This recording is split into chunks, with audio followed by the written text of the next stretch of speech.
Yo ho ho, Don Mafia. Welcome to yet another edition of the Don Mafia Report, brought to you by your captain, Sir Taco Meat. So you see this shit, guys? I know, you're probably thinking, Dan, what the happened to your iconic background of your television in your one-bedroom apartment? Well, guys, I switched it up a little bit. Now, granted, don't think this is low effort. I did really try to decorate the background. In fact, I have this flag that ideally I would have loved to hang up. Shit. It's upside down. And so this flag ideally would have been hanging up behind me, but this just doesn't want to cooperate with the 3.5 rolls of Scotch tape I attempted to use. So I'm going to have to find some thumbtacks, and who knows, baby? Background's about to be lit. Especially huge thanks to Labatt Blue, who, when I ended up sending them a DM for a sponsorship, they were like, we can't do that, but we can send you a neon Labatt Blue sign. Frankly, I said, sign me the up. Thank you for tuning in. Today is going to be a Patreon video. I know I haven't talked about Patreon in a long time. I just have so much shit to plug, it gets exhausting. You guys know that the best way to support my channel is by smashing the out of that like button. But say that you ever wanted to go the extra mile, Patreon is the way to do it. You know that link's in the description. And certain tiers of Patreon, they get some really cool benefits, specifically the Don Mafia God. They actually get to come on my show one time. Normally, I run these once a month when I can, and we get to talk Buffalo Bills, and that's exactly what happened today. I brought one of my Patreon contributors on, Josh, and we're going to be talking about a variety of topics, but most importantly, the one player that every Bills fan should be ridiculously excited for. Without further ado, let's just dive right in. Yo, Del Mafia. As promised, we are bringing on a very good friend of mine, Josh. He just so happens to be one of my Patreon contributors on the Don Mafia God tier. And we're here to talk a little bit of football today.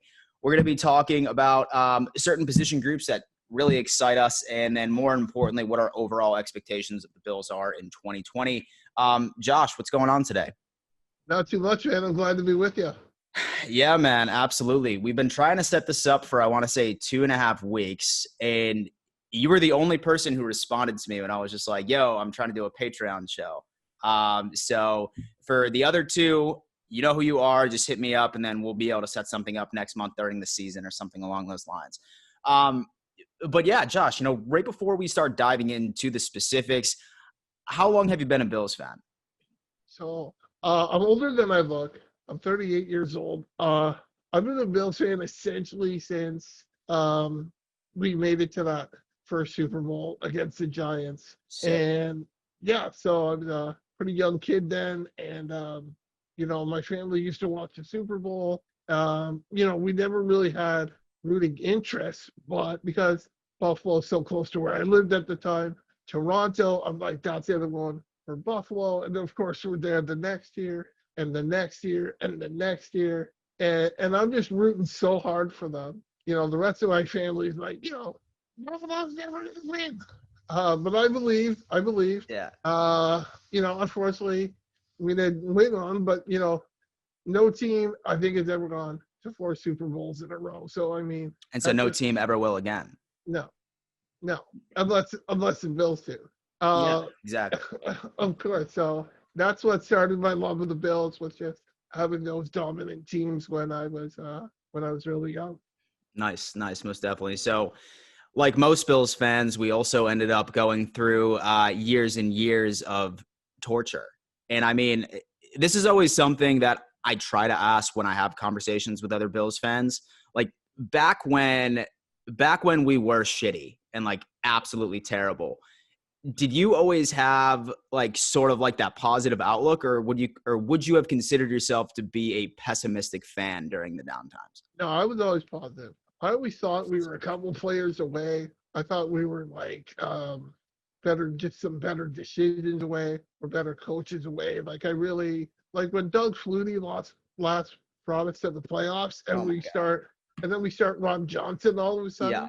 Like honestly, I think we could have won 2 or 3 playoff games that year. Yeah, with Flutie, and right? it's been other times. Yeah, with Flutie for sure. Like I think honestly, other than he's the best quarterback we've had since Jim Kelly. It's been Doug Flutie, and now I have high expectations and a lot of hopes for Josh Allen. But honestly, other than those 3 guys, that we haven't had great quarterbacks.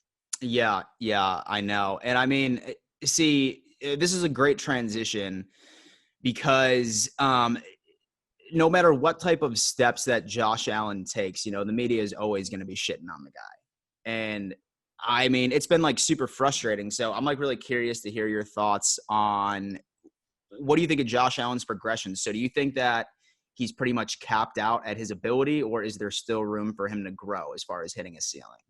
No, I definitely still think there's more room to grow. Like, Yeah. I think he was just so raw, and I think the college he went to probably, I think he would have been better off at like a really big school with like top talent for coaching and stuff like that. But I think I think he's a bit of a. This may sound negative, but I think he's a bit of a slow learner. I think his progression is a bit slower. Like we see Lamar Jackson just light it up, right? And he's, Yeah. MVP caliber. But I think Josh will be there in a year or two. And I don't see it as a negative because I think Lamar Jackson's great, but I think he might hit his peak real early and then drop. Well, I Yeah. think Josh Allen has a lot better potential of being a great quarterback for Mhm. 12, 15 years, honestly. Yeah, I know. Like, let's go on ahead and cross our fingers that that's the case because I personally love watching Josh Allen play. And like you were saying earlier, I do think that he is the second best quarterback that we've had since Jim Kelly and Doug Flutie being number one. But there's still just so much room for him to grow. And I mean, I I always, think he could be the best quarterback we've oh ever yeah, had, honestly. yeah, for sure. And what you brought up, like right about him going to a small school, was a great point because so many people, like before he got into the draft, he's like, "Oh, dude, like he sucks. Like, what are you talking about? Look at his stats. Look at his stats."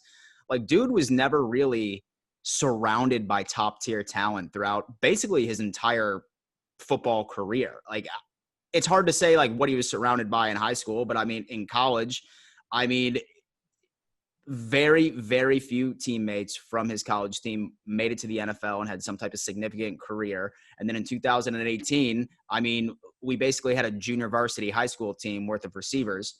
And last year, finally have like another step up. But I mean, this year in 2020 is going to be the first year where Josh Allen has all the weapons at his disposal. And it's going to be really telling on him. Yeah, I think we have four receivers that are, I know. NFL quality receivers that would Yeah. make any team in the league. I mean, we've had guys like Foster and other guys like that Yeah. who, they were on our team and they were whatever. They played a role, but honestly, they wouldn't have made half the teams in the NFL. Our top Yeah. four guys would make any team in the NFL.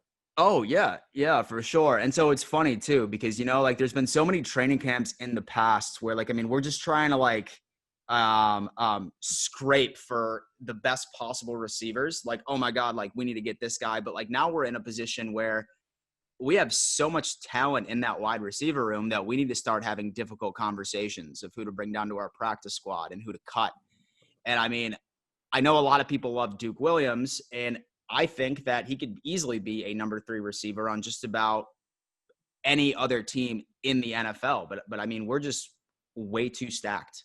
We are way, way too stacked this year. And this is a good problem to have. I agree. I think Duke Williams is great. As a Canadian, I followed him in the CFL. He led the league in receiving yards before he came to the Bills. Honestly, I still think there might be a role on this team for him because we do have a lot of young players. But at the same time, if other young receivers step up and push him out, that's just the way it is. And I do think he could play on a lot of teams in the NFL.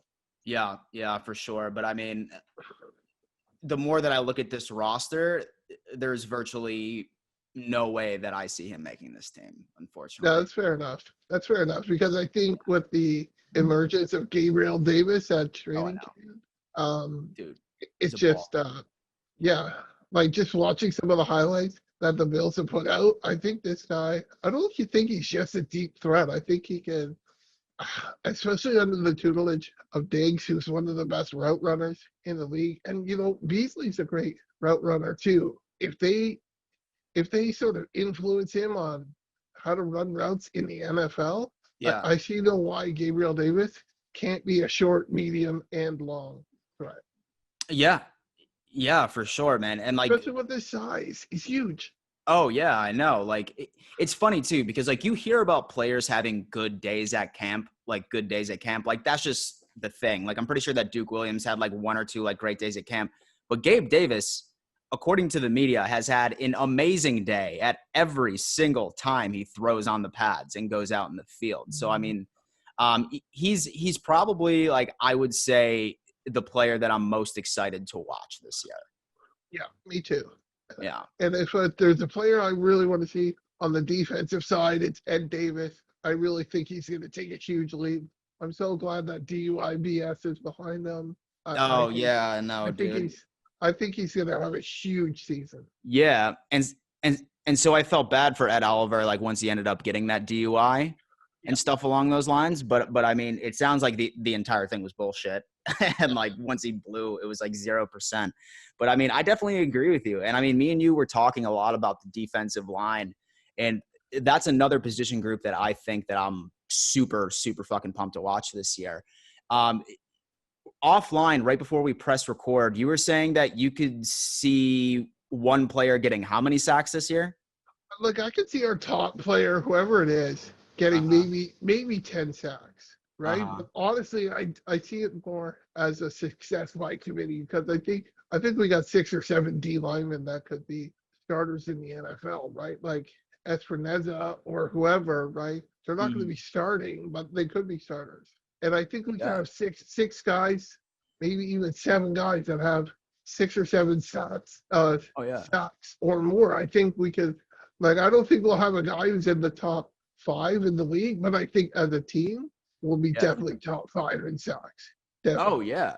Yeah, for sure. You know, so many people were nervous that Shaq Lawson and Jordan Phillips ended up signing with different teams.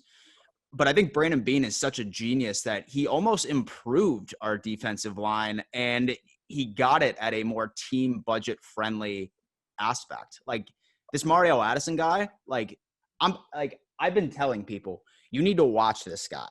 He is probably the most slept on defensive end I have seen in the entire NFL.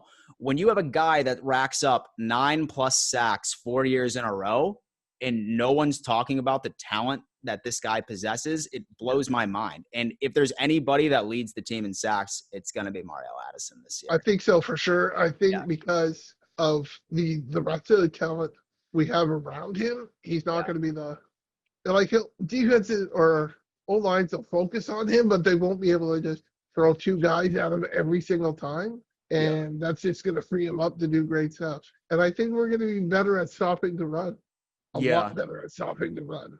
Because I feel like Shaq Lawson was not great at stopping the run. No, he was a little slow off to the outside, right? And I mean, I think last year when we did struggle with stopping the run, the common denominator was once Matt Milano was out. That's my opinion. But soon as when you brought him back in, like we really didn't see many other games where like that Philly game last year, dude. Like Philly just unloaded the run on us last year. And that was painful to watch because my buddy, diehard Eagles fan, and I'd say Eagles fans are the worst fans in the NFL as far as talking shit. Eagles fans and Cowboys fans for sure. Cowboys fans are bad too. Yeah. Cowboys fans are stupid. At least Eagle fans know what they're talking about sometimes.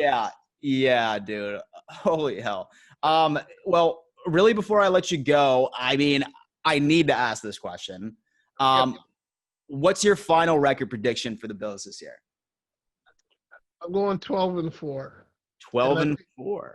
Yeah, I think we're gonna have a first round bye as well, and I think we're gonna win 2 playoff games. I'd like to see us hit the Super Bowl, but I think there's some really experienced teams in the AFC, and I'd love to see them hit the Super Bowl. I'm not counting on it.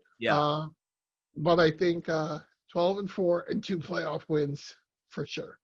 Oh yeah, for sure, dude. Honestly, say that the Bills host the AFC Championship, then I would be satisfied for 2020. Don't get me wrong. I'm definitely not saying that, that I'd be pissed say that we made it to the Super Bowl, because that's clearly not the case. I totally would be jumping out of my chair. But I mean, so I think that 12-4 is reasonable. And so I definitely see that 2 playoff game too. But I mean, hey, dude, football is so damn close. And I personally cannot wait. I can't wait. Yeah. Yeah. Well, hey, Don Mafia, thank you so much for tuning in to yet another edition of the Don Mafia Report. Josh, dude, thank you so much, man. It was a great time. And let's go Bills, right? Let's go Buffalo. Thanks for having me on. My man.